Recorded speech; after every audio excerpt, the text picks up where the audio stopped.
आता आपल्याला महाराज आजचा जो मुख्य विषय आहे तर या विषयावरती आपल्या सर्वांना मार्गदर्शन करणार आहे. अर्थात आपण सर्वजण एवढा पाऊस असताना सुद्धा संपूर्ण जिल्ह्यातील हे सर्व धर्मप्रेमी हिंदू बंधू आणि भगिनी या ठिकाणी या कार्यक्रमाच्या या मुख्य विषयाला ऐकण्यासाठी आलेला आहात. परंतु तत्पूर्वी या महाराजांची आपण थोडक्यात ओळख पाहूया. हरिभक्तपरायण श्री महाराज मोरे हे जगद्गुरु संत तुकाराम महाराज यांचे 11वे वंशज आहेत. त्याच पद्धतीने श्री शिवशंभू विशाल मंताचे ते प्रांत संयोजकही आहेत. त्याचबरोबर श्री शिवराज्याभिषेक आणि छत्रपती शिवराय समजून घेताना या 2 ग्रंथांचे ते लेखकही आहेत. त्याचबरोबर दुर्ग संवर्धनाच्या ज्या चळवळी सुरू आहेत या सर्व चळवळीचे ते प्रमुख मार्गदर्शकही आहेत. आणि सर्वात महत्त्वाचं विशाळगड मुक्ती संग्राम आपल्या सर्वांना माहीतच असणार आहे. विशाळगड इस्लामिक अतिक्रमणापासून मुक्त व्हावा यासाठी जो मुक्ती संग्राम चालवला गेला त्या विशाळगड मुक्ती संग्रामाचे ते प्रमुख मार्गदर्शक आहेत. अशा या महान संतांचे विचार आज आपल्याला ऐकायला मिळणार आहे. तर मी त्यांच्या चरणकमली विनंती करतो की त्यांनी आम्हाला मार्गदर्शन करावे. रामकृष्ण कोकणाचा आवाज जरा कमी वाटतोय. रामकृष्ण नमो सद्गुरु तुकया ज्ञानदीपा, नमो सद्गुरु सच्चिदानंद रूपा, नमो सद्गुरु भक्त कल्याणपती, नमो सद्गुरु भक्तकरा. आपल्या नगरीमध्ये छत्रपती शिवरायांनी हिंदुत्व या विषयावर पुन्हा सर्व तालुक्यातील जिल्ह्यातील शिवभक्तांसोबत संवाद साधताना मनस्वी विनंती करतो. खऱ्या अर्थाने छत्रपती शिवराय धर्म छत्रपती श्री संभाजी महाराज यांच्या पदस्पर्शाने पावन धरलेली आपली भूमी, कित्येक रणांगण या भूमीमध्ये झाली, कित्येक शूरवीरांचं रक्त आपल्या मातीमध्ये सांडले. खऱ्या अर्थाने तुम्ही सर्वजण अशा त्या वीरांचे वारसदार आहात. त्या वीरांनी हिंदवी स्वराज्य रक्षणासाठी आपल्या प्राणांचा हुतात्मा केला, आपल्या संसाराचा होम केला. त्यामुळे कार्यक्रमाच्या सुरुवातीलाच तुम्हा सर्वांच्या चरणी तुमच्या पिढ्यानपिढ्या हिंदुत्वाच्या असलेल्या निष्ठेबद्दल शिरसाष्टांग दंडवत करतो. छत्रपती शिवरायांच्या चरित्राचा हिंदू म्हणून जेव्हा जेव्हा आपण विचार करू, नेहमी गजाभाऊंनी सांगितलेला प्रसंग तो यशवंतराव चव्हाणांचा आहे तो आठवतो. यशवंतराव चव्हाणांना कुणीतरी विचारलं, छत्रपती शिवाजी महाराज झाले नसते तर काय झालं असतं? क्षणाचाही विलंब न करता महाराष्ट्राचे पहिले मुख्यमंत्री, देशाचे माजी संरक्षण मंत्री म्हणतात, जर छत्रपती शिवाजी महाराज झाले नसते तर पाकिस्तानची सीमा तुमच्या माझ्या घराला येऊन खेटली असती. हेच सहज सुंदर आणि सोप्या भाषेमध्ये छत्रपती शिवरायांसमोर गाताना कविराज भूषण काय म्हणतात, देवदत्त विरावते विरावते निसमाली सेरू रावणाने समीकडे लपकी गौरा गणपतीला मोरणपद देता आपण ही भारी सब भारी गळे डुबकी पिरावे कंबरा कंबरा पाहिजे तर सिद्ध की सिद्धाई नाही पात्र की. ऐकायला छान वाटतं, पण अर्थ काय बरं? देवळं पाडलं ते मंदिरं फोडलं आणि सगळं आलीचे झेंडे फडकतात. अशा वेळेस तुला राव राणे राजे समजणारे लपत बसते. इतरांना शिव्या शापणारे देवी देवता पळून गेले. सिद्धहस्त संत लोकांची ताकद निघून गेली आणि सगळं फक्त रबची म्हणजे अल्लाहची ग्वाही शिल्लक आहे. अशा वेळेस काशीची कला गई, काशीचं वैभव निघून गेले. मथुरा मस्जिद बळी, मथुरेमध्ये श्रीकृष्णाची जन्मभूमी राष्ट्रीय करून त्याच्यावरती भली मोठी मस्जिद उभारली गेली. पण छत्रपती शिवाजी महाराज होऊन गेले. जर छत्रपती शिवाजी महाराज झाले नसते तर काय झालं असतं? काशीची कला जाती, मथुरा मस्जिद बसती. अगर शिवाजी न होते तो सुन्नत होती सबकी, शिवाजी न होते तो सुन्नत होती सबकी. जर छत्रपती शिवाजी महाराज झाले नसते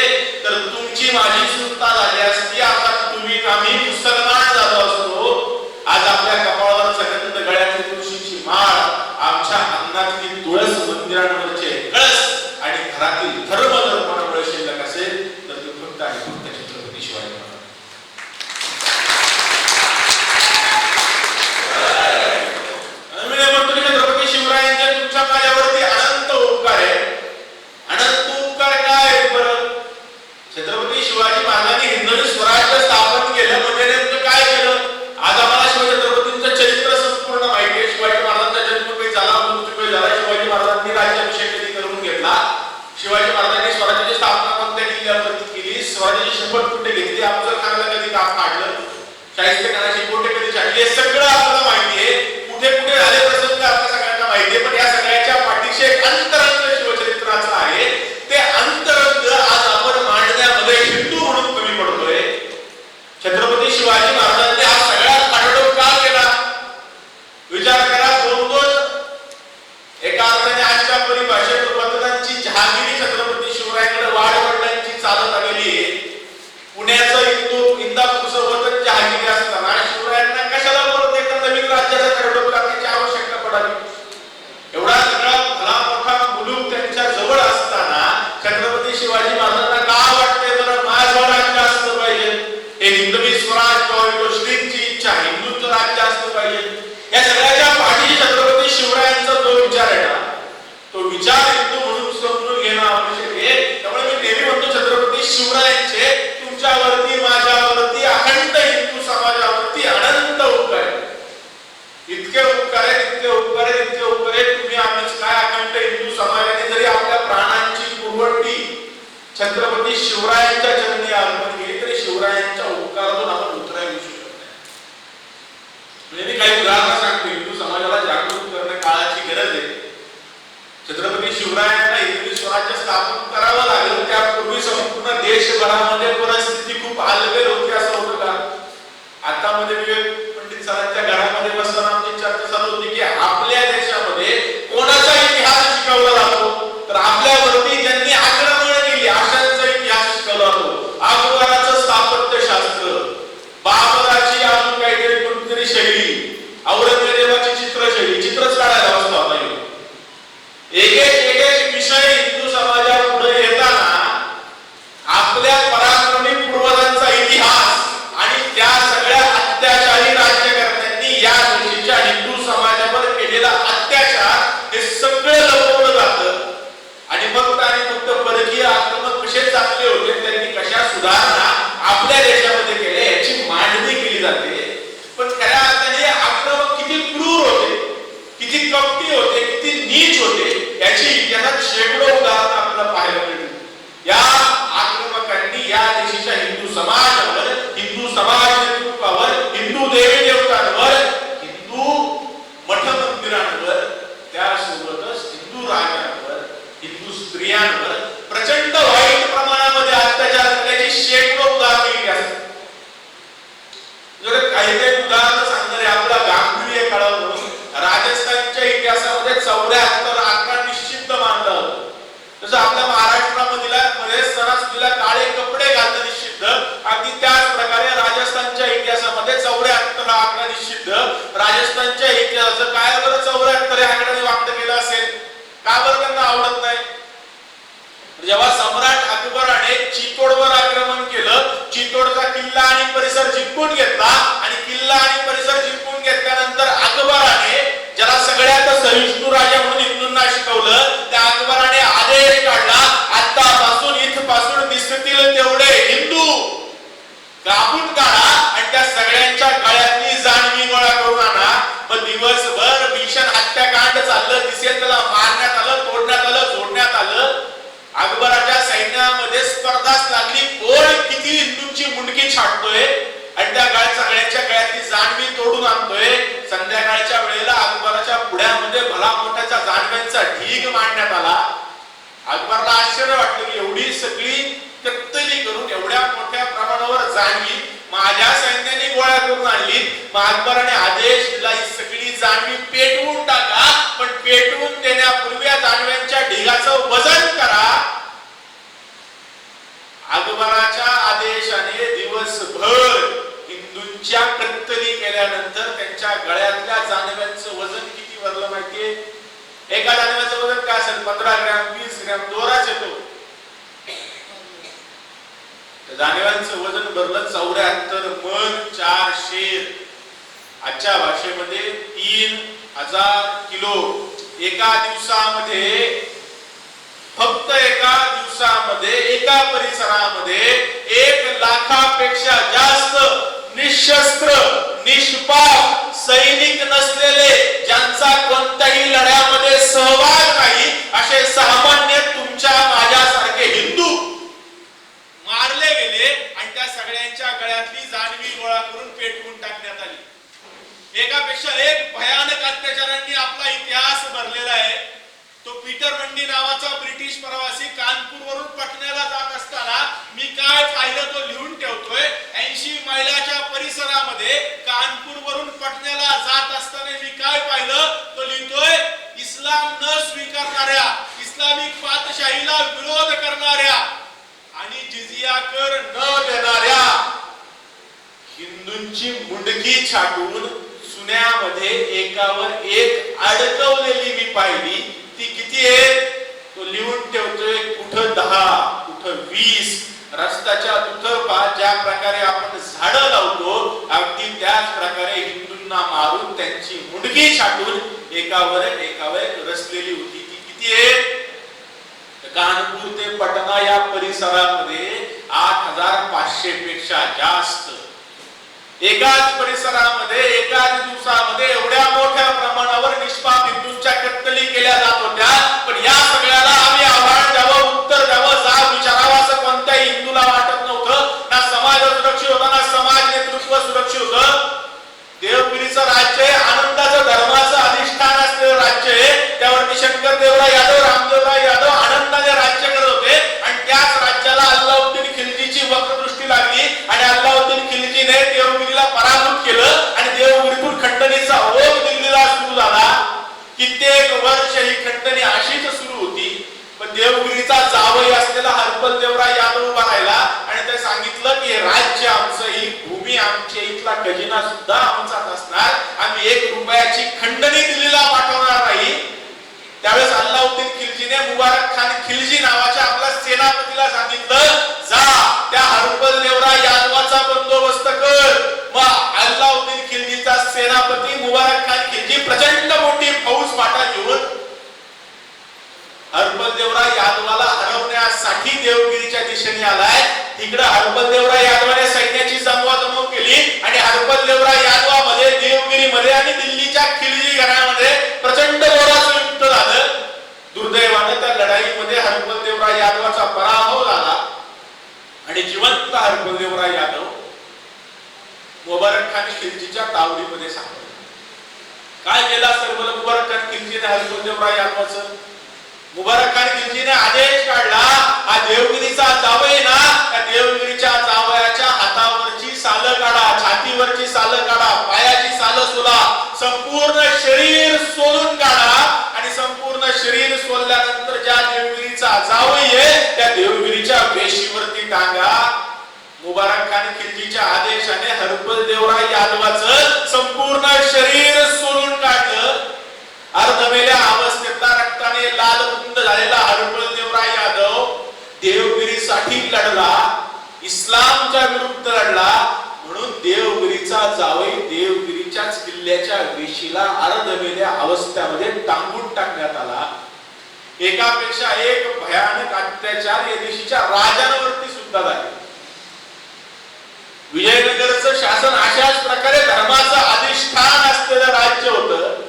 त्या विजयनगरवरती राज्य करत होता रामदेवराय आणि विजयनगरचं 450 वर्षांचं प्रशासन, त्यामध्ये धर्माचं अधिष्ठान, रयतेची काळजी, स्त्रियांच्या आबरूची काळजी, एवढ्या सुंदर राज्य चालू असताना चारी बहमनी पातशाह्यांनी मिळून विजयनगरवरती आक्रमण केलं आणि एकच जोराची लढाई या बहमनी पातशाह्यांमध्ये आणि विजयनगरमध्ये सुरू झाली. विजयनगरचा शासक असलेला रामदेवराय म्हातारा होता पण स्वाभिमानी होता.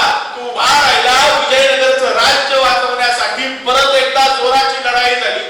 पण त्या लढाईमध्ये हिंदूंचं दुर्दैव, हिंदूंचा स्वातंत्र्य सूर्य जणू अस्ताला गेला होता.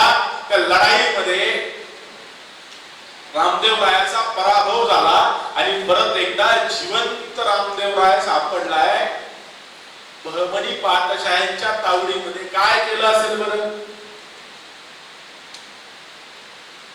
हरपलदेवराय यादवापेक्षा वाईट केले. रामदेवरायाला समोर उभं केले. विचार करा, राज्य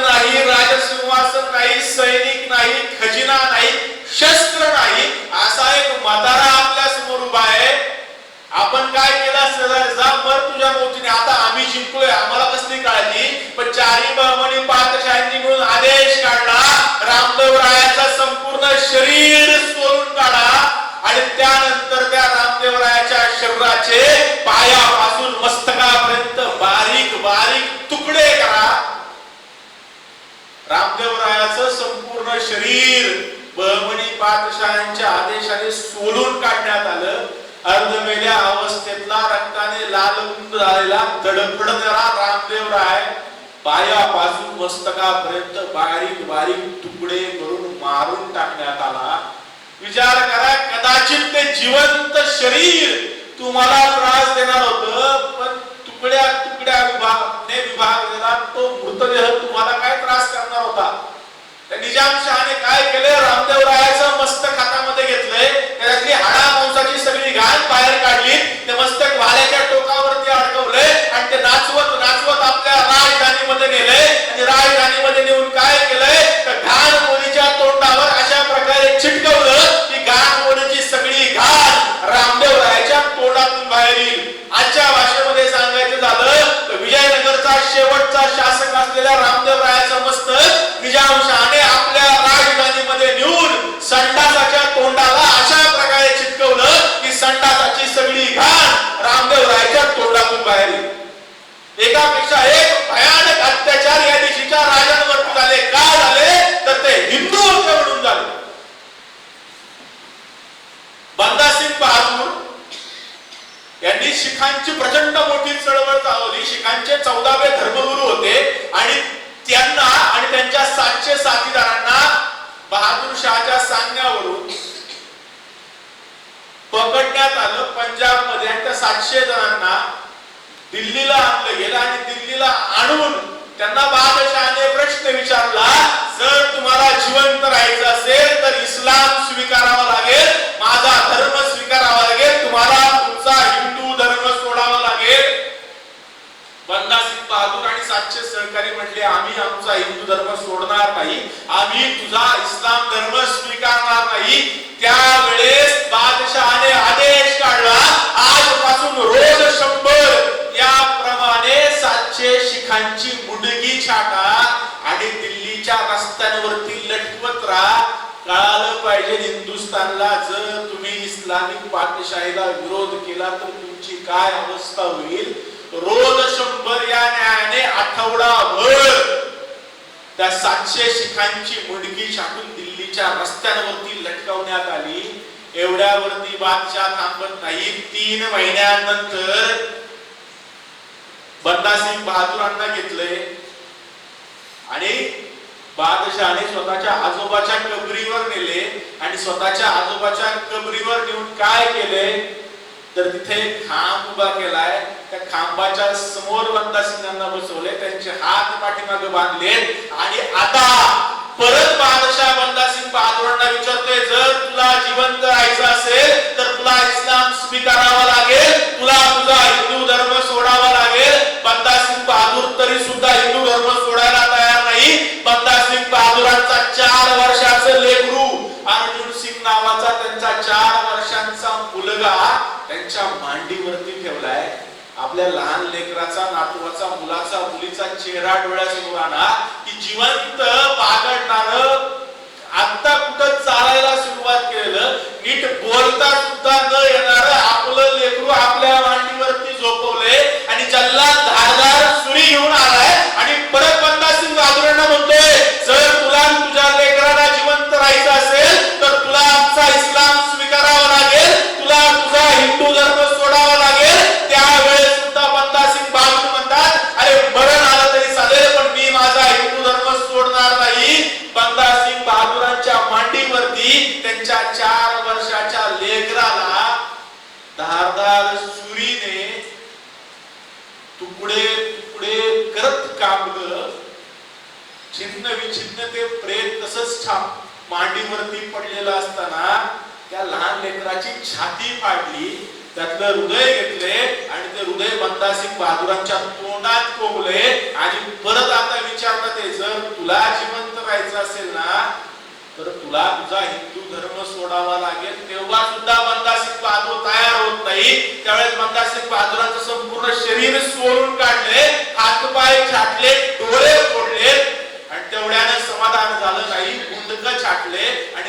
त्यांच्या रस्त्यांवरती नाचवत नाचवत फिरवलंय. एवढ्या भयानक प्रकारे अत्याचार या देशाच्या समाज नेतृत्वावरती होत होते. ज्या देवी देवतांना आम्ही नवस बोलतो त्या देवी देवतांची काय अवस्था आहे? सम्राट इल्तुमिशने महाकालेश्वर उज्जैनवर आक्रमण केलं आणि महाकालेश्वर उज्जैनवर आक्रमण केल्यानंतर त्याला ते महाकालेश्वराचं मंदिर इतकं आवडलं की त्याने ते जमीनदोस्त केलं. शिवलिंगासमोर उभा राहिला त्याला ते शिवलिंग इतकं आवडलं इतकं आवडलं इतकं आवडलं की त्याने ते उचललं आणि दिल्लीला नेलं. आणि दिल्लीला नेऊन काय केलं तर दिल्लीच्या जामा मस्जिदीच्या समोर नेऊन त्याचे तुकडे तुकडे केले आणि सांगितलं मशिदीमध्ये जाताना आणि मशिदी बाहेर येताना या शिवलिंगाला तुमच्या पायाने तुडवा. मेहमूद गझनीने 17 वेळा सोरटी सोमनाथ तुटलं. आम्ही त्याला 17 वेळा सोन्यानं मडवलं. पण मेहमूद गझनीने फक्त सोरटी सोमनाथ नाही लुटलं, आमचा स्वाभिमान सुद्धा लुटला. तो अल्बेरून लिहून ठेवतो. मेहमूद गझनीने सोरटी सोमनाथाचं शिवलिंग घेतलंय.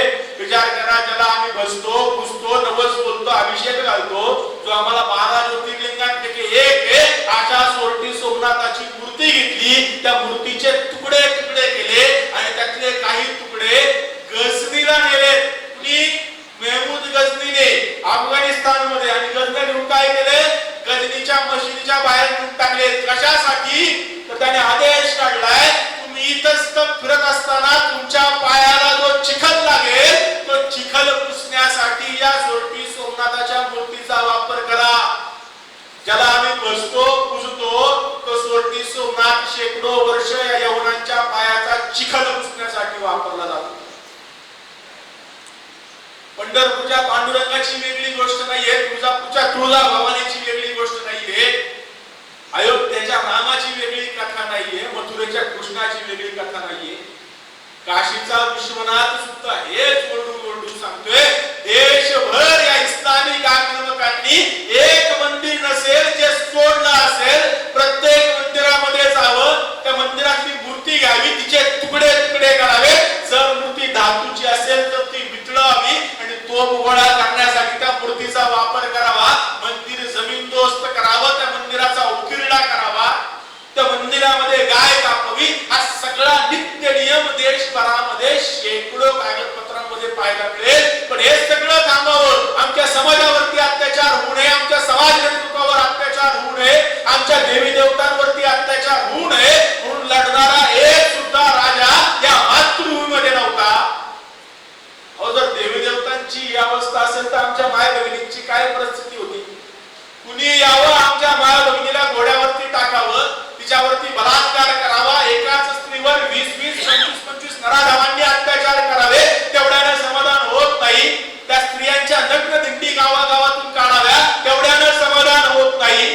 त्या स्त्रियांच्या कत्तली कराव्यात आणि त्यांना कोल्ह्या कुत्र्यांना खायला घालावं, तेवढ्यानं समाधान होत नाही. त्या स्त्रियांना गुलाम म्हणून विकावं आणि जर त्या मायमाऊलीच्या निष्ठामध्ये नरक यातनाच दिल्या असतील तर तिला जनानखान्यात कोंबावं आणि वेश्येचं जीवन तिच्या नशिबी यावं. एवढी भयानक अवस्था या देशामध्ये आपल्या मायमाऊलीची होती. न्यूज मध्ये एका मुलीवरती अत्याचार झाला तर आमचं हृदय पळवून उठतं. एका मुलीवरती कुणी जोर जबरदस्ती केली की आम्हाला खूप वाईट वाटतं. वाटलंच पाहिजे, हिंदूंचा सहज स्वभाव येतो. पण विचार करा, 1 नव्हे 2 नव्हे 3 नव्हे 500 वर्ष या देशातल्या माय भगिनींना उचललं जात होतं, त्यांच्यावरती बलात्कार केले जात होते, त्यांच्यावरती अत्याचार केले जात होते आणि त्यांना जनानखान्यात कोंबलं जात होतं. पण या सगळ्याला उत्तर विचारणारा एक सुद्धा थोर महापुरुष या मातीमध्ये नव्हता. इब्न बत्ता नावाचा प्रवासी लिहून ठेवतो, शाही दरबारामध्ये ईद कशी साजरी होते. ईदच्या पहिल्या दिवशी या देशाच्या सुरुवातीला काय केलं जातं? या देशाच्या काफर राजांच्या म्हणजे हिंदू राजांच्या मुली आणि बायका यांना दरबारात आणलं जायचं. मग त्या दरबारात नाचायच्या, गायच्या आणि त्यांचा नाच गाण्याचा कार्यक्रम झाला की मग त्या दरबारात उपस्थित असलेल्या परदेशी अधिकाऱ्यांना त्या वाटून दिल्या जायच्या. त्यानंतर त्यांचा नाच गाण्याचा कार्यक्रम झाला की या देशाच्या सामान्य काफरांच्या मुली आणि बायका यांना दरबारात आणलं जायचं. मग त्यांचा नाच गाण्याचा कार्यक्रम व्हायचा आणि तो कार्यक्रम झाला की दरबारात उपस्थित इतरांना त्या सगळ्या वाटून दिल्या जायच्या. इब्न बतूता म्हणतो अशाच प्रकारे बादशहाने मला 10 गुलाम स्त्रिया भेट म्हणून दिल्या होत्या. या देशी गुलाम स्त्रिया स्वस्त मिळतात वाटतं. बापाची पेंड यांच्या कोणती स्त्री घ्या, तिला घोड्यावरती टाका आणि बाजारामध्ये विक्रीसाठी उभा करा. बंधूंनो, ज्या स्त्रीला हिंदू संस्कृती म्हणते यत्र नार्यस्तु पूज्यते रमन्ते तत्र देवता, ज्या अर्थात ज्या ठिकाणी स्त्रीचं पूजन होतं तिथं देवी देवतांचा वास असतो असं शिकवणारी आपली हिंदू संस्कृती कुठं? आणि आपल्याच माय भगिनींना 1 नव्हे 2 नव्हे 3 नव्हे 500 वर्ष आमच्याच मातीमध्ये विक्रीसाठी बाजारात उभ्या करणाऱ्या इस्लामिक राजवटी कुठं? आणि हे सगळं थांबावं असं एकाही राजाला वाटत नव्हतं. तेव्हा प्रसंग घडला आणि राजमाता जिजाऊंनी आणि शहाजीराजांनी संकल्प केला. प्रसंग काय? खेळोजीराजे भोसले यांची पत्नी, भोसलेंची कुलवधू गोदावरीच्या नदी किनारी स्नानाला गेलेली असताना महाबत खान नावाच्या मुघलशाहीच्या एका चुपचाच्या सरदाराची तिच्यावरती नजर पडली आणि महाबत खानाने त्या भोसलेच्या कुलवधूला उचलून नेलं आणि उचलून नेल्यानंतर इकडं सगळीकडे बातमी पसरली की महाबत खानाने शहाजीराजांची सून भोसलेंची कुलवधू उचलून नेलेली आहे. पण तिला सोडवण्यासाठी शहाजीराजांनी काय केलं असेल? आपल्या सगळ्यांच्या मनामध्ये विचार येतो, काय केलं असेल महाराज? शहाजीराजांनी सड सैन्य तयार केलं असेल, घोड्याला टांग मारली असेल आणि 1000-2000ची सडी फौज घेऊन असेच महाबत खानावर तुटून पडले असतील. महाबत खानाचं मुंडकं छाटलं असेल आणि भोसलेंच्या कुलवधूला माघारी आणलं असेल. बरोबर आहे ना? काय केलं शहाजीराजांनी? महाबत खानाला पत्र पाठवायला सांगितलंय की तुम्ही मनसाल ती खंडणी द्यायला आम्ही तयार आहे, पण आमच्या भोसलेंच्या कुलवधूला तिच्या अपरात तुम्ही धोका लावू नका, तिला हात लावू नका. तुम्ही म्हणसाल तेवढे पैसे द्यायला आम्ही तयार आहोत. ही जर भोसलेंच्या कुलवधूची अवस्था असेल तर सामान्य माय भगिनींची परिस्थिती काय असेल? तेव्हा संकल्प केला शहाजीराजांनी, राजमाता जिजाऊंनी हिंदुस्थानच्या मुक्तीचा, हिंदूंच्या स्वातंत्र्याचा. आणि तोच संकल्प छत्रपती शिवरायांच्या रूपाने शिवनेरीवर राजमाता जिजाऊंच्या पोटामध्ये वाढू लागला. राजमाता जिजाऊंना डोहाळे लागले. आजकाल डोहाळे काय लागतात आम्हाला? काहीतरी खाण्याचे, काहीतरी पिण्याचे. जिजाऊंच्या मैत्रिणी जिजाऊंना विचारतात, जिजा तुला काय खावंसं वाटतंय ग? तुला काय प्यावंसं वाटतंय ग? जिजामाता म्हणते ना, मला काय खावंसं वाटतंय ना मला काय प्यावंसं वाटतंय. मला काय वाटतंय माहितीये? मला 2 नव्हे तर 8 हात आहेत. त्या 8ही हातांमध्ये धारदार शस्त्र आहेत. त्या 8ही हातांमधील धारदार शस्त्र घेऊन मी वाघावरती स्वार व्हावं आणि या देशी जिथे जिथे अधर्म आहे, जिथे जिथे अन्याय आहे, जिथे जिथे यवन आहे, त्या प्रत्येक ठिकाणी जावं, अधर्माचा नाश करावा, अन्यायाचं परिमार्जन करावं आणि या देशामध्ये धर्माची राजवट प्रस्थापित करावी. जिजाऊ म्हणतात, मला माझ्या डोळ्यासमोर सोन्याचं सिंहासन दिसतंय. त्या सोन्याच्या सिंहासनावर आरूढ होऊन या देशी हिंदूंची राजवट प्रस्थापित करावी. हे डोहाळे मला लागले. राजमाता जिजाऊंचे डोहाळे होते.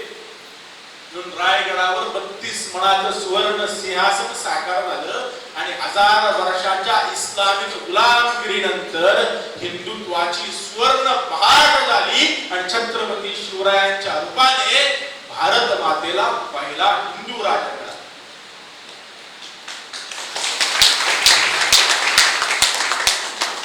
एवढ्या मोठ्या इस्लामिक आक्रमणाचा इतिहास का पाहायला पाहिजे? तर जे आम्हाला म्हणतात शिवाजी महाराज सेक्युलर होते, तर शिवाजी महाराजांच्या पुढे एवढ्या भयानक प्रकारची हिंदू समाजावरची आक्रमण असताना शिवाजी महाराज सेक्युलर असतील का? हा प्रश्न आपण स्वतःला विचारला पाहिजे. हिंदू समाजावर भल्या मोठ्या प्रमाणावर आक्रमण होत असताना बालशिवाच्या मनामध्ये जिजाऊंनी आणि शहाजीराजांनी जे संस्कार पेरले तेच संस्कार मुळी हिंदू धर्म, हिंदू संस्कृती, हिंदू परंपरा आणि हिंदू समाज यांच्या रक्षणाचे, संवर्धनाचे आणि संक्रमणाचे. छत्रपती शिवरायांनी या 1000 वर्षाची इस्लामिक गुलामगिरी नष्ट करण्यासाठी जे जे करावं लागल ती प्रत्येक गोष्ट केली. शिवरायांच्या ह्याच्याचं गमक काढताना नेहमी सांगतो की शिवरायांचं चरित्र कशावरती अवलंबलंय? तर पहिलं राजमाता मनामध्ये निर्माण केलेला विश्वास, आणि तिसरं छत्रपती शिवरायांचा प्रखर राष्ट्रवाद अर्थात हिंदुत्व, याच्या पलीकडे शिवचरित्र नाही. छत्रपती शिवरायांनी जे काय केले ते राजमाता जिजाऊंच्या संस्कारामुळे केले असं का बरं म्हणतो? मला प्रसंग सांगितला, परमानंदांनी खूप सुंदर लिहिले की जिजाऊंना डोहाळे काय लागले आणि जिजाऊंच्या मणीचा संकल्प बालशोभा वयाच्या 15व्या वर्षी शपथ घेऊन पूर्ण करण्यासाठी सिद्ध होता. पण त्यापूर्वी जिजाऊ काय करतात, कोणते संस्कार टाकतात शिवरायांवरती? 1639 ला जिजामाता बेंगुराहून परत एकदा पुण्याला आल्या.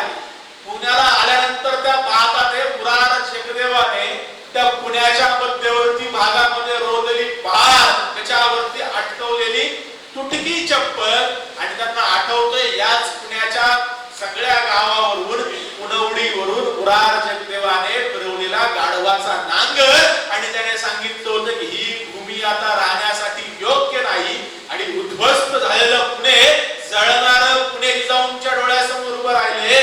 2-3 वर्ष होऊन गेली त्या प्रसंगाला, पण परत एकदा पुण्यामध्ये जाऊन वस्ती करावी, पुण्यामध्ये राहावं असं कोणालाही वाटत नव्हतं. सगळे लोक पुणे सोडून निघून गेले. त्यावेळेस जिजाऊ आल्या पुण्यामध्ये जहागिरीचा कारभार घ्यायला, आणि जिजाऊंनी गवंडी पिटलेली आहे काय? याता शहाजीराजांच्या वतीनं त्यांची पत्नी जिजामाता आपल्या बाल शिवबाला घेऊन पुण्याच्या जहागिरीचा कारभार पाहणारे. त्यामुळे या सर्वांनी पुण्यामध्ये वस्ती करण्यासाठी या, राज्य करण्यासाठी या, राहण्यासाठी या, आणि आज सगळ्यांच्या समक्ष त्यांचा मुलगा आणि जिजामाता ज्या पुण्यावरून गाढवाचा नांगर फिरवलाय, त्याच पुण्यावरून सोन्याचा नांगर फिरवणारे या पुण्यामध्ये राहण्यासाठी या. सगळं गाव जमा झालं, कौतुकाने पाहिला की काय नक्की जिजामाता करणार आहेत.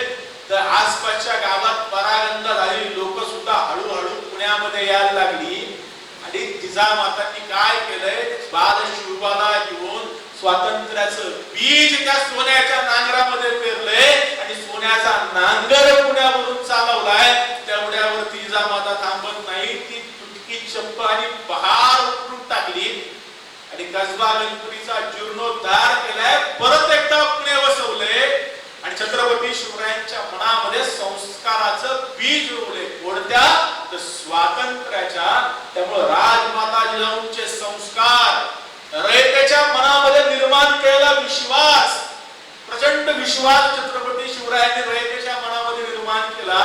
किती विश्वास निर्माण केला? मी कायम युवराज कृष्णांची 2 वाक्य सांगतो.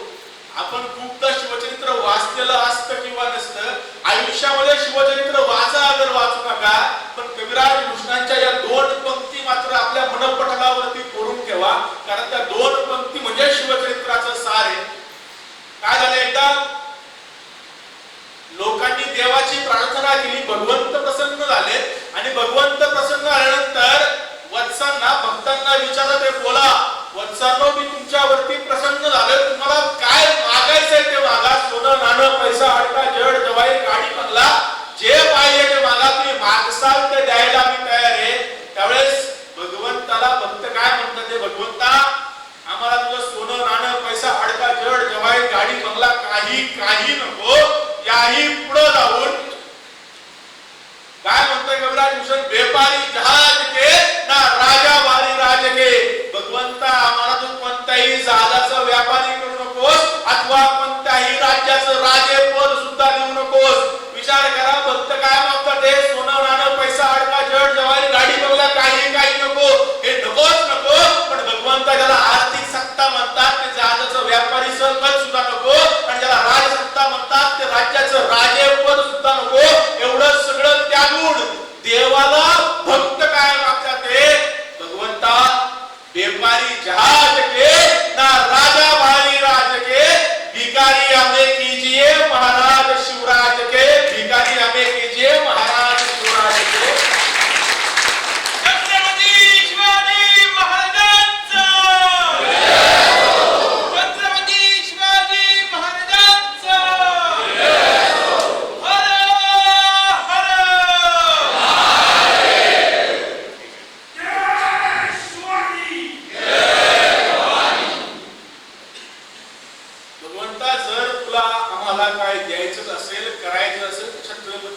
शिवाजी महाराजांचं भिकारी आम्हाला बनव.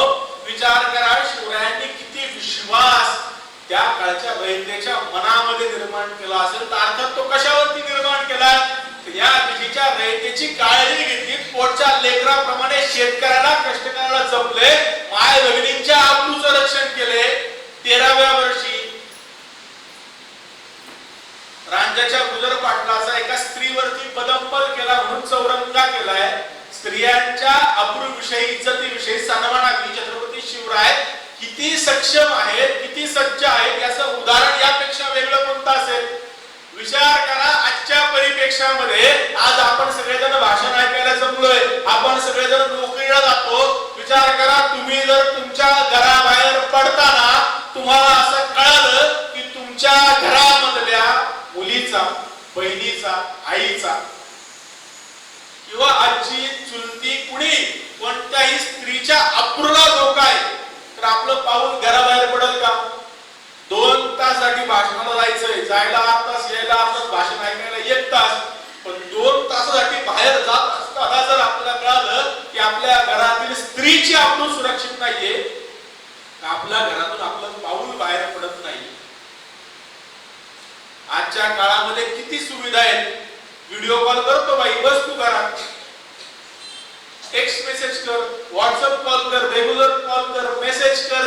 काय नाही झालं तर 100 डायल कर, पोलीस येतील. काय नाही झालं तर सीसीटीव्ही लावतो शकतो आपण, सीसीटीव्ही दिसतात, माझं तुझ्यावर लक्ष आहे. एवढ्या सगळ्या सेवा सुविधा असताना सुद्धा जर आपल्याला घराबाहेर पडताना कळालं जर की आपल्या घरातील महिलेची अब्रू सुरक्षित नाहीये, आपलं एक पाऊल उमऱ्याच्या बाहेर पडणार नाही. विचार करा, छत्रपती शिवाजी महाराजांचा 350-450 वर्षापूर्वीचा काळ, त्यावेळेस आजच्या सारखी टेक्नॉलॉजी नाही, पोलीस प्रशासन नाही का काही नाही. आजच्या सारखं 2 तासासाठी घराबाहेर पडायचं नाही. जर मावळा लढण्यासाठी बाहेर पडला तर दसऱ्याला बाहेर पडायचं, पहिल्या पावसाला घरी जायचे. 8 महिने कोणताही मावळा घरी जाऊ शकत नव्हता. 8 महिने सीमेवरती राहायचे, किल्ल्यावरती राहायचे. असं असताना सुद्धा छत्रपती शिवाजी महाराज किती श्रेष्ठ आहे की महाराजांच्या राज्यामध्ये कोणत्याही मावळ्याच्या अथवा कोणत्याही व्यक्तीच्या घरातील महिलेशी वाईट प्रसंग, अत्याचार झाल्याचं एकही उदाहरण सापडत नाही.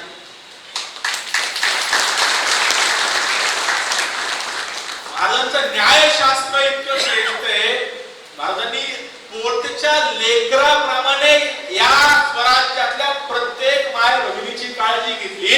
म्हणून स्वराज्यातला प्रत्येक मावळा किल्ल्यावरती राहून, सीमेवरती लावून स्वराज्य रक्षण करण्यासाठी सक्षम होता. त्यामुळं रयतेच्या मनामध्ये विश्वास निर्माण केला. कशाच्या आधारावरती? रयतेची काळजी वाहिली, शेतकऱ्यांचं, कष्टकऱ्यांचं भलं केले. छत्रपती शिवाजी महाराज पहिल्यांदा शिवाजी महाराजांनी शेतीची मोजणी केली, हे तर बरोबरच आहे, पण आजच्या राशन व्यवस्थेचे जनक कोण असेल ते छत्रपती शिवाजी महाराज आहेत. आपल्याला प्रश्न पडतो कसं काय महाराज? छत्रपती शिवाजी महाराजांच्या राज्यात शेती कसणाऱ्या शेतकऱ्याच्या 2 वेळेच्या भोजनाची व्यवस्था सरकारकडून व्हायची. म्हणजे शिवाजी महाराज शेतकऱ्याच्या, कष्टकऱ्याच्या 2 वेळेच्या भोजनाची व्यवस्था करायची. यंत्रावर शेतकऱ्याला दिली जायची, बी बियाणे दिली जायची, खतं दिली जायची. सगळं कोण पुरवायचं? सरकारद्वारे स्वराज्याकडनं पुरवलं जायचं. शेतकऱ्यांनी काय करायचं? फक्त शेती कसायची. या सगळ्याच्या पलीकडं शेतकऱ्याला 0% व्याजदराने कर्ज दिलं जायचं आणि कर्जाचे हप्ते सरकार नव्हतं बांधून घेत, शेतकऱ्याच्या इच्छेनुसार देणं असायचं. त्यामुळे शेती क्षेत्रामध्ये प्रचंड क्रांती छत्रपती शिवरायांनी केली, शेतकऱ्यांना पोटाशी लावलं आणि अर्थात त्यामुळे रयतेचा विश्वास शिवरायांविषयी निर्माण झाला. आणि सगळ्यात महत्त्वाचं शिवचरित्रातलं जे अंग असेल तसं राजमाता जिजाऊंचे संस्कार महत्त्वाचे, रयतेच्या मनामध्ये निर्माण केलेला विश्वास महत्त्वाचा आहे. तर छत्रपती शिवाजी महाराजांचं राष्ट्राविषयीचं विजन महत्त्वाचं आहे. महाराजांनी कोणता विचार रयतेला दिलाय तो विचार समजून घेणं महत्त्वाचं आहे. तो विचार म्हणजे स्वभाषा, स्वराष्ट्र आणि स्वधर्म, या तिन्ही मिळून जो राष्ट्रवाद तयार होतो, अर्थात हिंदुत्व तयार होतं. तो विचार या मातीला दिला की आपल्याला लढायचंय. कशासाठी लढायचंय? तालीकोटाच्या लढाईमध्ये विजयनगरचं 450 वर्षाचं साम्राज्य एका रात्रीमध्ये, एका लढाईमध्ये, एका एका पराभवामध्ये संपून गेलं. छत्रपती शिवरायांचं स्वराज्य महाराज गेले तेव्हा अधिकृत 6 वर्षांचं होतं. 1674चा राज्याभिषेक 80 ला महाराज निवर्तले. 81 ते 89 संभाजी महाराज लढतात. 89 ला संभाजी महाराजांना कप्ताने पकडून निर्घुण हत्या त्यांची केली. 89 ला रामराजे आले, ते लढतात जिंजीवरून. 1700 झाले, 1700 ला रामराजे गेले, ताराणी लढतात. विचार करा, 450 वर्षांचं साम्राज्य विजयनगरचं वैभवशाली प्रचंड मॉन्युमेंट्स. आज हम्पी बघायला गेलं आपलं तर 3 दिवस राहायला लागतं. एवढं प्रचंड मोठं हम्पी, धर्माचं अधिष्ठान असलेलं राज्य, 450 वर्षांचं राज्य छत्रपती शिवरायांच्या हिंदवी स्वराज्यापेक्षा 10 पट भौगोलिक पसारा मोठा असलेलं राज्य, 100 पट संपत्ती मोठं असलेलं राज्य, 100 पट सैन्य ताकद मोठं असलेलं राज्य एका रात्रीत एका लढाईमध्ये संपून गेलं. पण छत्रपती शिवरायांच्या जाण्यानंतर सुद्धा छत्रपती शिवरायांचं हिंदवी स्वराज्य कुणीही संपू शकलं नाही. याला कारण जर कोणतं असेल तर छत्रपती शिवरायांनी जर तत्वाला धरून माणसं उभी केली, तर तत्व जर कोणतं असेल तर तत्व ते एकच आहे, हिंदुत्व.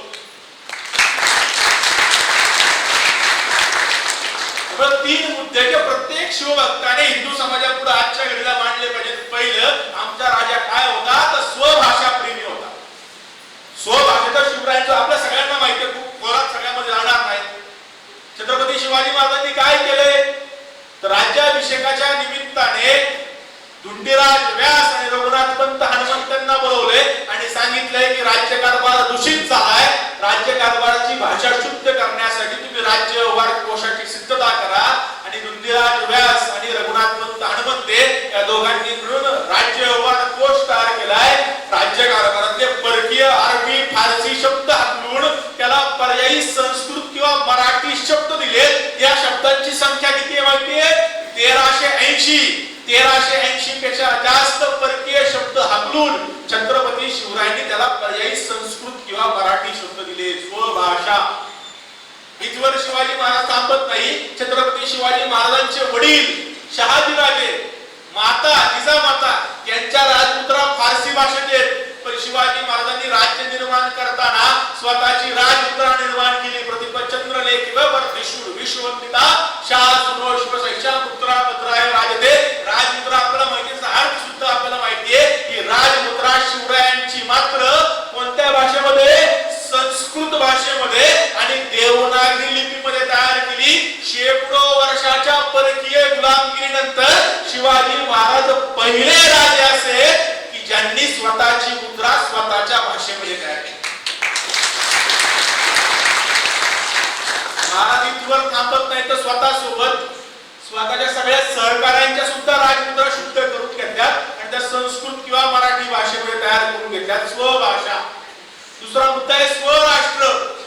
छत्रपती शिवाजी महाराज स्वराष्ट्र अभिमानी होते. म्हणजे नेमकं काय होतं?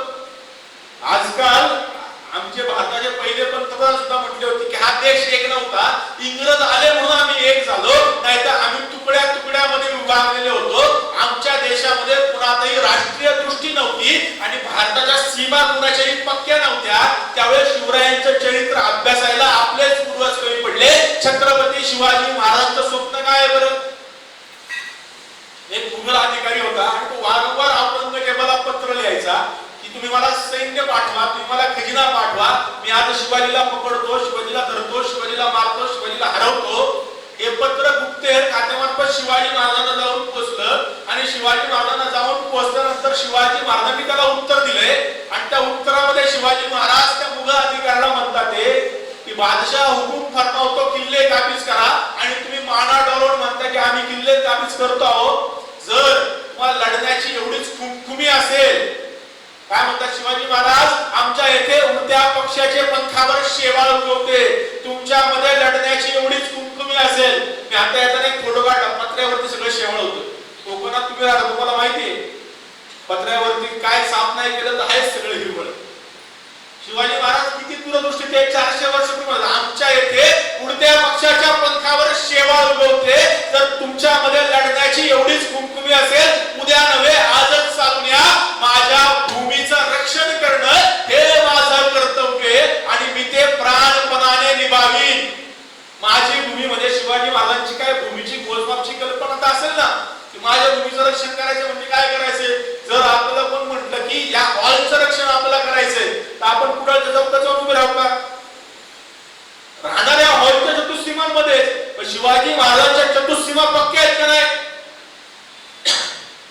ॲबेगारे नावाचा फ्रेंच प्रवासी भारतामध्ये प्रवासाला आलेला असताना तो चौलच्या बंदरामध्ये थांबला आणि चौलच्या बंदरामध्ये तो मुक्कामाला असताना तिथे तो चौलच्या सुभेदाराला भेटला आणि चौलच्या सुभेदाराला भेटल्यानंतर 1674 साल होतं आणि त्या चौलच्या सुभेदाराला तो म्हणतोय, का हो आता तुमचा राजा राज्याभिषेक करून घेणार आहे, तरी सुद्धा तुमचा राजा सैन्य गोळा करतोच आहे, किल्ले बांधतोच आहे, आरमाराची सिद्धता करतोच आहे, लढाया करतोच आहे. नक्की तुमच्या राजाला करायचंय काय? कुठं जाऊन तुम्ही थांबणार आहे? त्या चौलच्या सुभेदारांनी जे ॲबेगारला उत्तर दिलं ते छत्रपती शिवाजी महाराजांचं स्वप्न आहे. तो चौलचा सुभेदार म्हणतो, आमच्या राजांनी आम्हाला सांगून ठेवले. काय सांगून ठेवले? सिंधू नदीचे उगमापासून ते कावेरी पहिल्या तीरापर्यंत अवघा मुलुक स्वतंत्र करणे हे आमचे ध्येय. म्हणजे आजच्या भाषेमध्ये काश्मीर ते कन्याकुमारी, तंजावर तत पेशावर, कच्छ ते कामरूप, अटक ते कटक या सगळ्या प्रदेशाला मुक्त करून भारताचा हिंदुत्वाचा भगवा ध्वज फडकवणं हे छत्रपती शिवाजी महाराज स्वप्न. आणि त्यामध्ये कोणकोणते देश आहेत? आजच्या परिभाषेत जर शिवरायांच्या स्वप्नाची कल्पना केली तर आजचा अफगाणिस्तान, पाकिस्तान, अखंड भारत, पाक व्याप्त काश्मीर, चीन व्याप्त काश्मीर, पाकिस्तानने भेट म्हणून चीनला दिलेला काश्मीर, नेपाळ, भूटान, तिबेट, श्रीलंका, बांगलादेश, ब्रह्मदेश या सगळ्यांनी मिळून जी अखंड भारत माता होते ना, त्या भारत मातेला इस्लामिक गुलामीतून नष्ट करून हिंदूंचं राज्य प्रस्थापित करणे छत्रपती शिवाजी महाराजांचं ध्येय होतं. स्वराष्ट्र आणि या स्वराष्ट्र निर्मितीसाठी आवश्यक असलेल्या सगळ्या गोष्टी शिवाजी महाराजांनी केल्या. सार्वभौम राज्य म्हणजे काय? मी इस्लामचा अनुयायी नाहीये, तर माझं राज्य आहे, स्वतंत्र राज्य आहे, हे सिद्ध करण्यासाठी काय केलं? तो मुसलमानांचा जो बादशाह होता, तो बादशाह मुघलांचा गादीवरती बसल्यानंतर त्याच्या नावाने देशभर खुतबा पडला जायचा आणि त्याला मुघल बादशाह म्हणून मान्यता मिळायची. छत्रपती शिवाजी महाराजांनी स्वतःचं तख्त निर्माण केलं, स्वतःचं सिंहासन निर्माण केलं, स्वतःचं छत्र निर्माण केलं आणि त्या गादीवरती बसून स्वतःला छत्रपती म्हणून घेतलं आणि सांगितलं मी मुसलमानांचा नाही, मुसलमानांचा अनुयायी नाही, तर हिंदूंचा राजा आहे. दुसरं काय केलं शिवाजी महाराजांनी? मुघल बादशाह गादीवर बसल्यानंतर जुलूस सुरू करायचा. अर्थात गादीवर बसल्यानंतर ज्या दिवशी तो गादीवर बसला त्या दिवसापासून नवीन वर्ष सुरू करायचा. छत्रपती शिवरायांनी काय केलंय?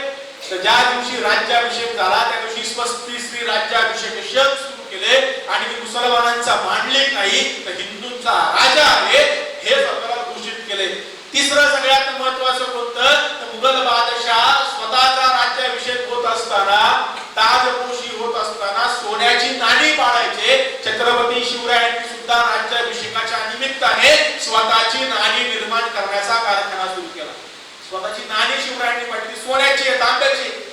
दोन प्रकारची नाणी आज आपल्याला सापडतात. कोणती आहे? शिवराई आणि घोड. शिवराई हे तांब्याचं, घोड हे सोन्याचं. आणि दोन्हीवरती मजकूर मात्र सारखा आहे. एका बाजूला श्री राजा शिव आणि दुसऱ्या बाजूला छत्रपती. विचार करा, ज्या काळामध्ये संपूर्ण देशभरामध्ये फारसी नाणीच स्वीकारली जात होती, हिंदू नाण्यांचं किंवा हिंदू भाषेमधलं चलन अस्तित्वामध्ये नव्हतं, अशा वेळेस शिवाजी महाराज किती श्रेष्ठ असतील. महाराजांनी स्वतःच्या भाषेतलं म्हणजे मराठी भाषेतलं चलन आणलं, नवे नवे ते देशभर चालवून सुद्धा दाखवलं. हे छत्रपती शिवाजी महाराजांचं श्रेष्ठ. जर आम्हाला तुम्ही चीनचा 1 रुपया दिला, त्याची किंमत काही 50-60 रुपये असेल, आपण चीनचा 1 रुपया दुकानात घेऊन गेलो आणि म्हटलं की 1 किलो साखर दे, तर दिल का बाबा? जावा बा गांधी बाबाची नोट घेऊन या. असलं काय आमच्या इथं चालत नाही. विचार करा, आजच्या काळामध्ये जर आपण नाण्याविषयी एवढं अवेअर असू, एवढा विचार करत असू, 400 वर्षापूर्वी जे नाणं कधी पाहिलंच नाही ते हातात आल्यानंतर लोकांची काय अवस्था होत असेल. पण तरी सुद्धा छत्रपती शिवाजी महाराजांचं नाणं देशभर स्वीकारलं गेलं. छत्रपती शिवरायांच्या स्वराज्याचं श्रेष्ठ केलं. त्या नाण्यांच्या निर्माणाची गोष्ट सुद्धा खूप सुंदर आहे. छत्रपती शिवाजी महाराजांनी नाणी निर्माण करण्याचा कारखाना काढला करा, पण छत्रपती शिवाजी महाराजांची नाणी एकसारखी नव्हती. एका नाणं मोठं व्हायचं, एका नाणं छोटं व्हायचं, एखाद्या नाण्यावरती मजकूर छापला जायचा, एखाद्या नाण्यावरती मजकूर छापला जायचं नाही. ते सुबक सुंदर प्रमाणबद्ध नव्हती. शिवाजी महाराजांना प्रश्न पडला, आपण नाणी छापतोय खरी, पण ही सुबक सुंदर प्रमाणबद्ध असली पाहिजे, यासाठी कुणाची तरी मदत घेतली पाहिजे. महाराजांना त्यांच्या अष्टप्रधान मंडळाने सांगितलं, राजा यामध्ये इंग्रजांचा चांगला अनुभव आहे, आपण त्यांना भेटायचं का? ते म्हटले काय हरकत आहे, बोलवा इंग्रज अधिकाऱ्याला, आपण त्यांची मदत घेऊ. इंग्रज अधिकारी आले आणि इंग्रज अधिकारी आल्यानंतर छत्रपती शिवाजी महाराजांनी त्यांना सांगितलं की आम्ही नाणी निर्माण करायला सुरुवात केलीच खरी, पण आमची नाणी एकसारखी नाहीये, ती सुबक सुंदर प्रमाणबद्ध नाहीये, ती वजन मापाला नीट दिसत नाहीये, त्याच्यावरती शिक्के उमटले जात नाहीये, तुम्ही आम्हाला काही मदत करू शकता का? इंग्रज म्हणते, राजे का नाही आम्ही तुम्हाला मदत करणार, आम्ही तुम्हाला तुमची नाणी छापून देऊ. राजे म्हटले तर अजून चांगलं झालं, आम्हाला तुम्ही आमची नाणी छापून द्या, पण या बदल्यात तुम्हाला किती पैसे द्यायचे? इंग्रज बेरकी होते. इंग्रज अधिकारी म्हणतात, राजे आम्हाला काय पैसे देऊ नका, पण तुमची नाणी कायमस्वरूपी आम्हीच छापणार आणि आम्हाला वाटेल तेव्हा छापणार, असं कंत्राट तुम्ही आमच्या सोबत करा. महाराजांना कळालं इंग्रजांना काय म्हणायचे. शिवाजी महाराजांनी इंग्रज अधिकाऱ्याला विचारलं, तुम्हाला नाणी छापण्याचा किती वर्षांचा अनुभव आहे? तो इंग्रज अधिकारी म्हणला, राजे गेली 200 वर्ष आम्ही नाणी छापण्याच्या क्षेत्रात आहोत, म्हणून आमची नाणी सुबक सुंदर आणि प्रमाणबद्ध आहेत. आपल्यासारखा राजा असता म्हटला असता, अरे बाबा 200 वर्षाचा अनुभव, घ्या आमची नाणी सुद्धा तुम्ही छापा. काय म्हणतो इंग्रज अधिकारी, राजे गेली 200 वर्ष आणि आम्ही नाणी छापण्याच्या क्षेत्रात आहोत, म्हणून आमची नाणी सुबक सुंदर आणि प्रमाणबद्ध आहेत. त्याच क्षणाला छत्रपती शिवाजी महाराज त्या इंग्रज अधिकाऱ्याला म्हणतात, अरे बघ 200 वर्षांनी माझी सुद्धा नाणी तुमच्या इतकीच सुबक सुंदर आणि प्रमाणबद्ध असतील.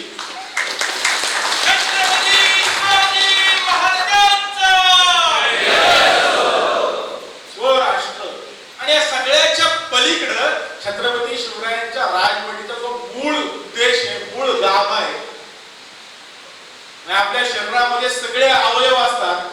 एखादा हात तुटला तर फरक पडत नाही, एखादा पाय तुटला तर फरक पडत नाही, एखादा डोळा गेला तर फरक पडत नाही, 32 दात गेले तरी फरक पडत नाही. पण शरीरामध्ये आत्मा असतो. तो आत्मा जर निघून गेला तर शरीर काय कामाचं राहत नाही. तो आत्मा शिवचरित्राचा काय असेल, तो आहे स्वधर्म. 500 वर्षापेक्षा जास्त कालखंड या देशाच्या इस्लामिक राजवटींनी अक्षरशः हैदोस या देशामध्ये घातला होता. 200 पेक्षा जास्त वर्ष सिद्धी, पोर्तुगीज, इंग्रज यांनी हैदोस घातला होता. त्या सगळ्याला उत्तर म्हणून शिवाजी महाराजांनी हिंदवी स्वराज्य निर्माण केलं, जे मूलतः स्वधर्माच्या साठी होतं आणि ते हिंदुत्वावर आधारलेलं होतं. त्याची उदाहरणं दोन पाहून आजच्या विषयाला पूर्णविराम देईल. छत्रपती शिवाजी महाराज हे किती हिंदुत्व निष्ठ होते, कडवे हिंदुत्ववादी होते, याची उदाहरणं शिवचरित्रात पुष्कळ सापडतात. पण या दिवशी कितीतरी मुसलमानी पातशाहींनी या दिवशीच्या हिंदूंना वाटवलं, त्यांचं मुसलमान धर्मामध्ये परावर्तन केलं. ख्रिश्चन राजवटींनी हिंदूंना वाटवलं, त्यांचं ख्रिश्चनमध्ये परावर्तन केलं. पण या सगळ्यांना परत आणण्याची प्रक्रिया जर तुम्ही केली असेल तर ती छत्रपती शिवरायांनी सुरू केली. औरंगजेबाने तर सापळे रचले. संपूर्ण न्याय व्यवस्था काजी नावाच्या मुसलमानाच्या अधिकाऱ्याच्या हातामध्ये होती आणि तो काजी त्याला जसे पाहिजे तसे न्याय करायचा. दोन उदाहरणं फक्त सांगतो की काजीची न्याय व्यवस्था काय होती मध्ययुगीन काळामध्ये. तर एका हिंदूने मुसलमानाच्या काजीने खाल्लेल्या टरबुजाचा थोडा भाग खाल्ला, म्हणून त्याला आदेश देण्यात आला. कधी खाल्लाय? 4 वर्षापूर्वी खाल्लाय. त्याला ते काजीला 4 वर्षानंतर आठवलं की मी खाल्लेलं अर्ध टरबूज तू खाल्लं होतं, म्हणून आता तुला शिक्षा आहे, तुला मुसलमान व्हावं लागेल. आणि त्याला मुसलमान केलं गेलं, तो बिचारा त्या शिक्षेने एवढा मल्लू झाला की त्याने आत्महत्या करून स्वतःचा जीव दिला. जर हिंदू व्यापाऱ्याकडून मुसलमानाने कर्ज घेतलं आणि ते बुडवायचं असेल तर मुसलमान काय करायचे? या हिंदू व्यापाराने मुसलमानी धर्माला शिवी दिली असं बोलायचं आणि त्याची तक्रार काजीकडे नेऊन करायची आणि 4-2 खोटे साक्षीदार उभे करायचे. मग काजी म्हणायचं हा यांनी मुसलमानी धर्माला शिवी दिली आणि त्याची शिक्षा हीच आहे की याला मुसलमान व्हावं लागेल. आणि मग त्या हिंदू व्यापाऱ्याला मुसलमान केलं आहे. त्याचं देशभर सापळा धरून चालू. छळाने बळाने कमताने या देशाच्या हिंदूंना वाटवलं गेलं, त्यांना मुसलमान केलं गेलं. शिवाजी महाराजांनी काय केले? परधर्मात गेलेल्या सगळ्या हिंदूंना त्यांनी धर्माचा मार्ग मोकळा करायला सांगितलं. या पाखरांना परत फिरा, तुमचा हिंदू धर्म तुमचं स्वागत करण्यासाठी सज्ज आहे. नेतोजी पालकर पन्हाळ्यावरती उशीर आले, महाराज रागवले, औरंगजेबाकडे गेले. 10 वर्षे नेतोजी पालकर औरंगजेबाच्या चाकरीत राहिले, सुद्धा केली. मोहम्मद कुली खान झाले आणि हा मोहम्मद कुली खान 10 वर्षांनी रायगडावरती आलाय. प्रसंग आपल्या सगळ्यांना माहिती आहे. प्रसंगाचं मर्म तुम्हाला सांगायचंय. 10 वर्षांनी रायगडावरती आलाय आणि रायगडावरती येऊन शिवाजी महाराजांना मोहम्मद कुली खान म्हणतोय, राजे मला माझ्या धर्मात परत माघारी यायचंय, तुम्ही घेसाल का हो? आता हे जे सगळे म्हणतात शिवाजी महाराज सेक्युलर होते, सर्व धर्म समभाववादी होते.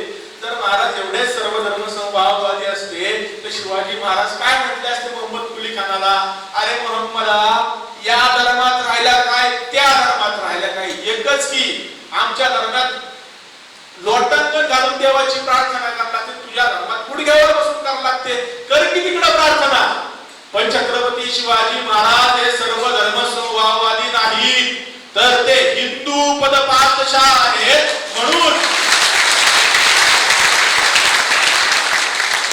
म्हणून छत्रपती शिवाजी महाराजांनी मोहम्मद कुली खानाला स्वतःच्या राज्याच्या राजधानीमध्ये आपल्या मांडी लावून बसवलंय आणि मोहम्मद कुली खानाचा नेतोजी पालकर करवून घेतलाय. एवढ्यावर शिवाजी महाराज थांबत नाही. तर मोहम्मद कुली खानाला मी स्वीकारले, पण माझा हिंदू समाज नतद्रष्ट आहे, तो स्वीकारेल का?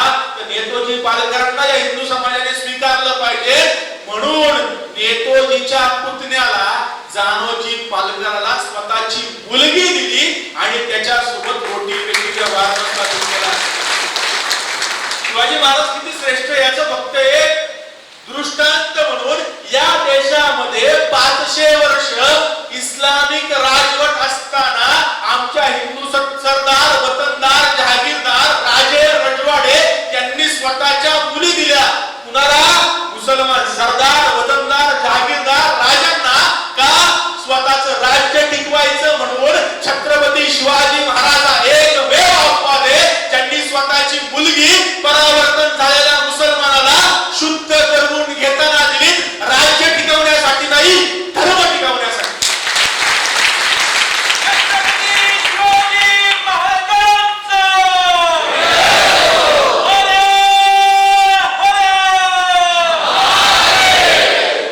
शिवाजी महाराज सेक्युलर बिक्युलर विसरून जावा. शिवाजी महाराज हे कट्टर हिंदुत्वनिष्ठ होते याची मांडणी आज हिंदू समाजासमोर करण्याची गरज आहे. आणि सगळ्यात शेवटचं, या देशामध्ये कित्येक इस्लामिक आणि ख्रिश्चन राजवटींनी आमची मंदिरं पाडली, त्याच्यावरती मशिदी उभ्या केल्या, त्या मंदिरांचे उकिरडे केले. सुरुवातीला तुम्हाला मी सांगितलं, त्या मंदिरांवरती स्वतःची धर्मस्थळं उभी केली, त्या मंदिरांच्या मूर्त्यांची तोडफोड केली. शिवाजी महाराजांनी मात्र या सगळ्याला अशाच तसं प्रत्युत्तर दिल्याचं पाहायला मिळतं. आपल्या सगळ्यांना सप्तकोटेश्वर जवळच आहे. या सप्तकोटेश्वराच्या मंदिराचा कितीतरी वेळा पोर्तुगीजांनी विध्वंस केला, त्याच्यावरती चर्च उभं केलं. परत हिंदूंनी संघर्ष करून त्याचं मंदिर करण्याचा प्रयत्न केला. छत्रपती शिवरायांच्या काळामध्ये त्या सप्तकोटेश्वराच्या मंदिरावर पडीक अवस्थेतलं चर्च होतं. छत्रपती शिवरायांनी ते चर्च जमीनदोस्त केलं. त्यामध्ये परत एकदा सप्तकोटेश्वराच्या शिवलिंगाची पुनर्प्रतिष्ठापना केली आणि त्या मंदिराचा जीर्णोद्धार करत स्वतःच्या हिंदू अस्मितेचा परिचय करून दिला. कधीतरी सप्तकोटेश्वराला गेले तर त्याच्या देवळाच्या वरतीच तो शिलालेख लिहिलेला आहे की शिवाजी महाराजांनी याचा जीर्णोद्धार कधी केला म्हणून. अशाच प्रकारे शिवाजी महाराज तिरुवण्णमलाई समुद्र पेरुमलला गेले होते. शिवाजी महाराजांनी पाहिलं समोर 2 गोमट्या मशिदी उभ्या होत्या. महाराजांनी विचारले या मशिदीचा इतिहास काय? महाराजांना सांगत आले या ठिकाणी नायक राजांनी बांधलेली शिवाची आणि विष्णूची मंदिरं होती, ती शिवाची आणि विष्णूची मंदिरं पाडून या ठिकाणी मशिदी उभ्या केल्या गेल्या. आपल्यासारखा राजा असता काय म्हटला असता, ठीक आहे बाबा बांधली तर बांधली, आता काय करायचं एवढं, शेजारी मंदिरं बांधा. मशिदी आपल्यासाठी काय होतं, ते पुरोगामी नावाचं एक लय डोकं चालतं, नाही ना हॉस्पिटल बांधू आपण तिथं, मशीद नको मंदिर नको. शिवाजी महाराज हे पुरोगामी नाही, सर्व धर्म समभाववादी नाही, तर शिवाजी महाराज हिंदू पद पाहत असे आहेत. छत्रपती शिवाजी महाराजांनी विचारले या मंदिरांचा इतिहास काय आहे, त्यांना सांगण्यात आले या ठिकाणी नायक राजांनी बांधलेली शिवाची आणि विष्णूची मंदिरं होती, ती मंदिरं पाडून या ठिकाणी मशिदी उभ्या केल्या गेल्या. छत्रपती शिवरायांनी त्याच क्षणी आदेश काढला, आत्ताच्या आत्ता या मशिदी पाडा आणि त्याच्यावर परत एकदा मंदिरांची पुनरुभारणी करा. छत्रपती शिवरायांचे आदेश आहेत. तिरुवनंतपुरम समुद्र पेरुमल येथील मशिदी जमीन दोस्त करून त्याच्यावरती परत एकदा मंदिरांची पुनरुभारणी करण्यात आली. उदाहरण खूप आहेत सांगण्यासाठी, आपल्याकडे वेळ पुरेसा नाहीये. छत्रपती शिवाजी महाराज जाज्वल्य हिंदुत्वाचं केंद्र आहे आणि ते आज आपल्यापासून दूर नेलं जाते. तुमची आणि माझी सगळ्यात महत्वाची जबाबदारी जर कोणती असेल, छत्रपती शिवरायांना हिंदुत्व आधारित सत्य इतिहासावर हिंदू समाजामध्ये मांडणं. त्याची का गरज आहे, जे 400 वर्षापूर्वी धोके होते ते आज सुद्धा संपलेले नाहीत.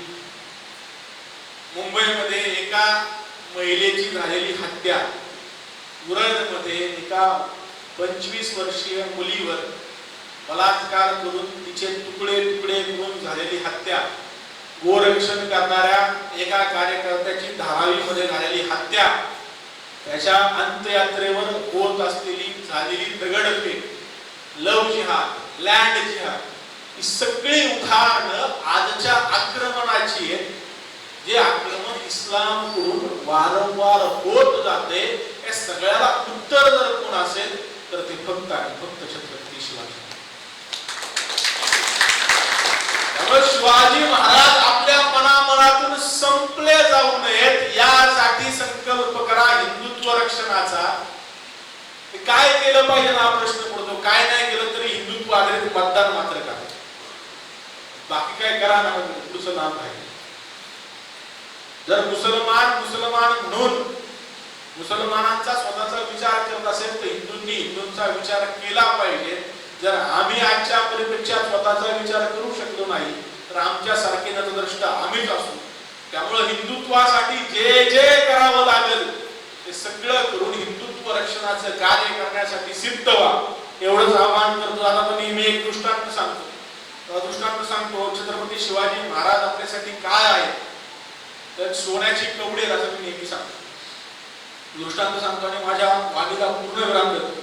एक राजा असतो, त्या राजाचा मिरवणुकीचा सोहळा सुरू असतो आणि राजा हत्तीवरती बसून सगळी मिरवणूक पाहत असतो आणि हत्तीवरती बसून राजा सगळी मिरवणूक न्याहाळताना समोर पाहतो. हत्ती, घोडे, उंट, ढोल ताशांचा गजर, बोलांची उधळण, घोषणांचा आवाज अवकाशी नाचलाय. राजाला मनोमन खूप समाधान वाटत असतं. अरे या गर्दीमध्ये असा एकही माणूस नाहीये जो माझा जय जयकार करत नाहीये. मला किती बरं वाटतं, अरे सगळी गर्दी माझ्यासाठी जमली.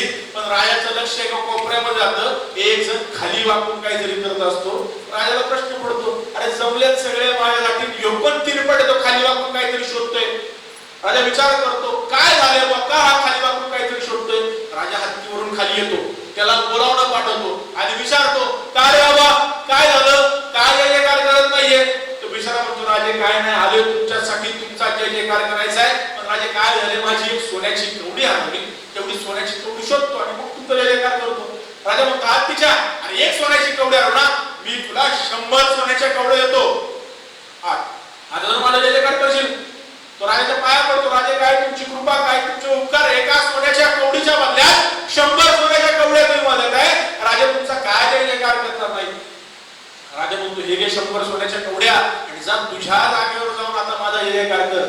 राजा परत हत्तीवरती येतो. राजाला आता मनोमन समाधान, या गर्दीमध्ये आता एकही माणूस असा नसेल जो माझा जय जयकार करत नसेल. राजा परत समोर पाहतो, परत तीच परिस्थिती, हत्ती, घोडे, उंट, ढोल ताशांचा गजर, बोलांची उधळण, घोषणांचा आवाज अवकाशी घातलाय.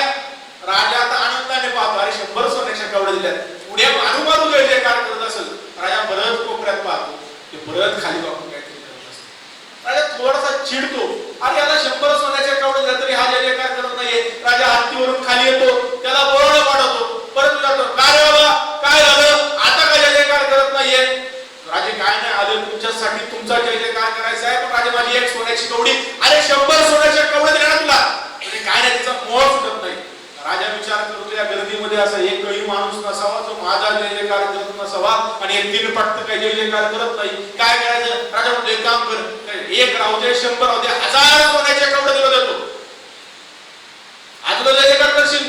त्या डोळ्यात पाणी येतं, रडा लागतो. राजा काय तुमचे उपकार, काय तुमची कृपा, एका सोन्याच्या कवडीच्या बदल्यात 1000 सोन्याच्या कवडे दिल्या, नक्की जय जयकार करतो. राजा म्हणतो मी वर्ण पाहतोय बरं का, नक्की राजा तुमचा जय जयकार करणार.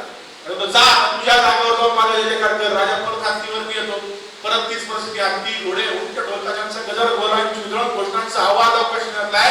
राजा आता मनोमन विचार करतो, जर आता यो जय जयकार करत नसेल याला पुढवलाच. राजा परत कोपऱ्यात पाहतो, परत ते खाली वाहून काहीतरी करत असतात. राजा प्रचंड चिडतो, वैतागतो, संतापतो, पाय आपटत आपटत हत्तीवरून खाली येतो आणि त्याला बोलावलं पाठवतो. तो समोर आला तर गजुंड पकडून विचारतो का रे नीच नालायक हरामखोर, का जय जयकार करत नाहीये. तो परत हात जोडून त्याच मनोभावी अवस्थेमध्ये, राजे काय नाही आले तुमच्यासाठी, तुमचा जय जयकार करायचाय, तर माझी एक सोन्याची कवडी. अरे 1000 सोन्याच्या कवडी. राजे तिचा मोह काय सुटत नाही. राजाला कळत नाही काय करावं. या गर्दीमध्ये असा एकही माणूस नसावा जो माझा जय जयकार करत नसावा आणि ह्यो किनपट्ट काय जय जयकार करत नाही. मग करायचं काय? राजा शक्कल लढवतो, युक्ती लढवतो, म्हणतो एक काम कर, 1 जाऊ दे, 100 जाऊ दे, 1000 जाऊ दे, मी तुला माझं अर्ध राज्य देतो. आता तू पण राजा आणि मी पण राजा, आपण दोघं हत्तीवर जाऊन बसू आणि हा समाज आपला जय जयकार कसा करतोय ते बघू. राजाची काय इच्छा आहे? गर्दीमध्ये असा एकही माणूस नसावा जो माझा जय जयकार करत नसावा. म्हणून राजा म्हणतो तुला माझं राज्य घे, पण तू वरती माझ्यासोबत बस, खाली का उभा राहतो. राजा हे सांगितलं तर त्या माणसाला खूप आनंद. राजा काय तुमची कृपा, काय तुमचे उपकार, एका सोन्याच्या कवडीच्या बदल्यात राजे पद तुम्ही मला देताय. राजा चला तुम्ही पुढे आले तुम्ही मागणं. राजा म्हणतो चल ये मागणं. राजा हत्तीवर जाऊन बसतो आणि खाली वाकून बघतो कुठवर आलाय. तो परत निघाला. राजा म्हणतो काय रे बाबा कुठे चालला? काय नाही आलो सोन्याची कवडी. विचार करा त्या माणसाला राजे पद देऊ केलं, पण त्याला त्या सोन्याच्या कवडीचा मोह सुटला नाही. आपण आपल्या ध्येयाचा जीवनाचा विचार करताना कितीही आयुष्य आरामात जगू, कितीही संघर्षामध्ये जगू, जे पाहिजे ते मिळवू अथवा न मिळवू,